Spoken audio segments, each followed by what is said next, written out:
Hey everybody, welcome to another Bag and Board Bite from bagandboardcast.com. This time we're bringing you some other books. You know, your Wolverine and the X-Men, number 12. And Wolverine and the X-Men, number 13. Yay, that worked out well. I picked this number 12 as my pick for the list a couple of episodes back. If you listen to our podcast found on iTunes, you can hear what we pick each week during our list section. I was excited for this because, believe it or not, I've been enjoying the outer space character from Marvel known as Kid Gladiator.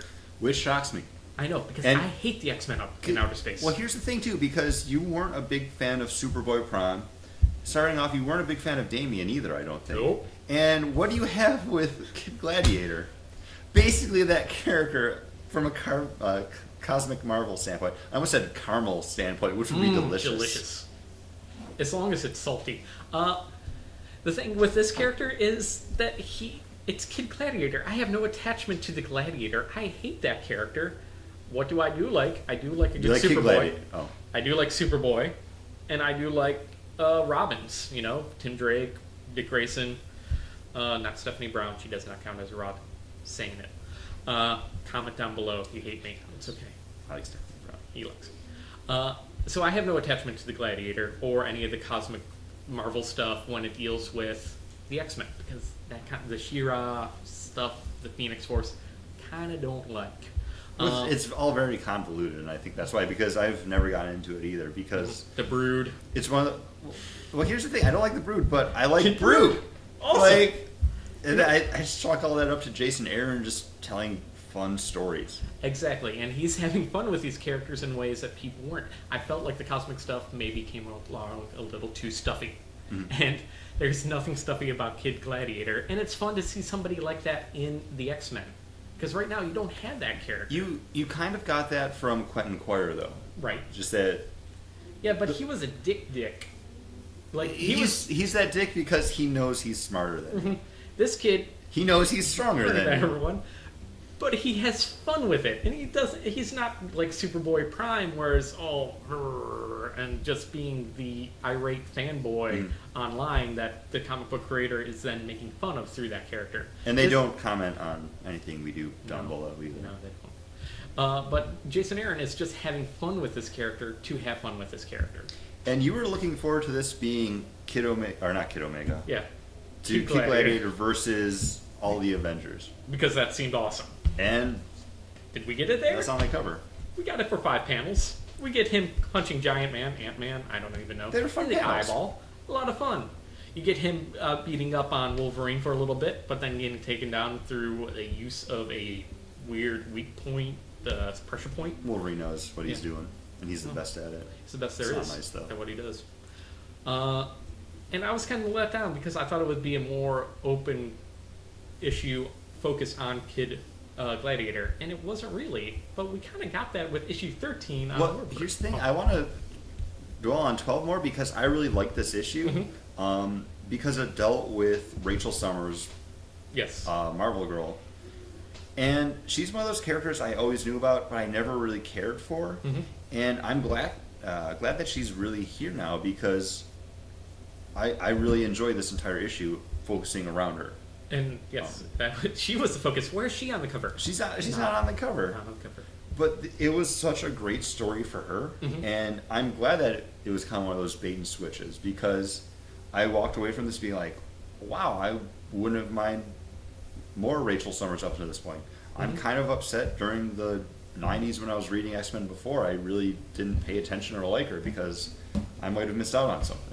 Or you could have just missed out on some horrible stories that weren't doing this, which was really humanizing her by making her the Hound of mutants again, and her dealing with that role that she was trying to escape when she came to the past. Yes. Is it our past? Is it the other different past? Again, X-Men, you're freaking confusing. Cosmic and the alternative dimensions, you lose me. Time travel. Yeah, it's Doc Brown type of time travel. And talking about time, it might be time to talk about number 13.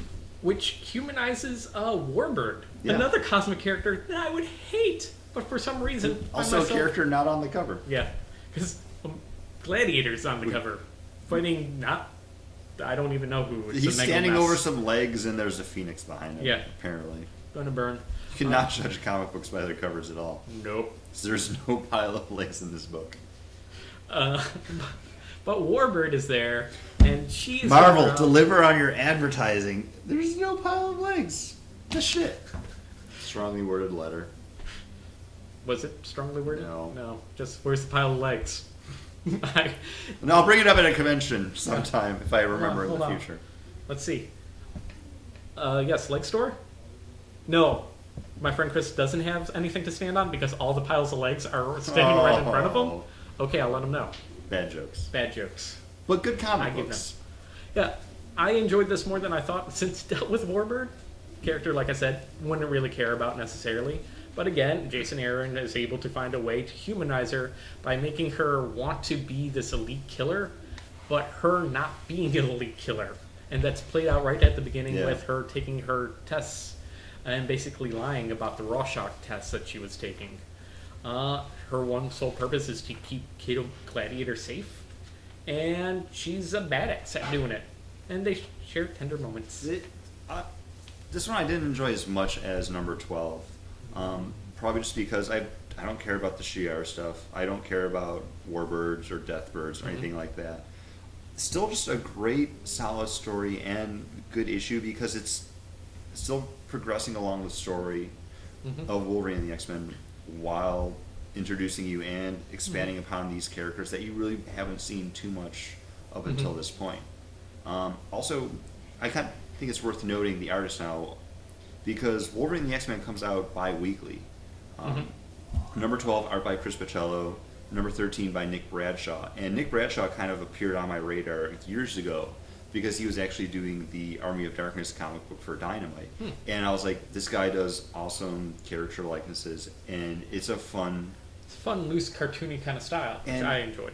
It fits on Jason Aaron's Wolverine and the X-Men because this is a fun book. Yeah, stuff does happen and like shit goes down. Like you get at the last page here where you have Warbird carrying in Gladiator's body. He's probably just really weird. Yeah. They don't say he's dead or anything. Yeah, he's not. But there is still a gravity to it, and you get that from both of these artists, where they're not your typical cartoon style or comic book styles. They're a little bit more cartoony, but they still they pop off that page. The bonus. And it works for this book.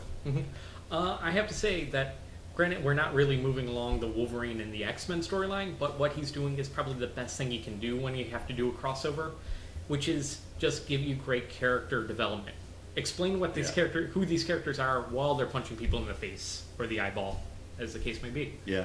Or eating little Icemen if you're Beast. Yeah. Because Beast has gone crazy. Apparently Iceman tastes delicious. Oh, he's like a Freezy Pop. And if you think we're cool, let us know down below. That was a good one. You said your puns work. It worked well.